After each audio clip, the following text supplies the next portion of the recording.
Yes, this was 56 degrees at 8:30 this morning. A day where temperatures are in the negatives is not when you want to have a furnace problem.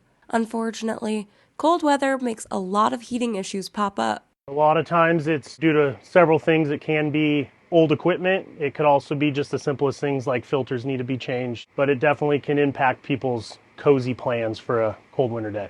When things break, HVAC technicians are here to help, and the phones have been ringing off the hook at Hellgate Plumbing and Heating. Most of the stuff is not necessarily a homeowner or a do-it-yourself fix. That's why Hellgate Plumbing and Heating is staying open an extra day this weekend to serve those in need. We do try to make sure we have emergency services on hand. This weekend especially, we're going to be open on Saturday to try and take care of everybody and for the emergency situations. There are some measures you can take to prevent against a broken furnace this winter. Making sure your filters are changed regularly, making sure all your vents are opened. If you see that cold weather coming, turn your thermostat up a few degrees because it's a lot easier for your furnace to maintain a temperature than it is to try and heat the whole house up after it's already gotten cold.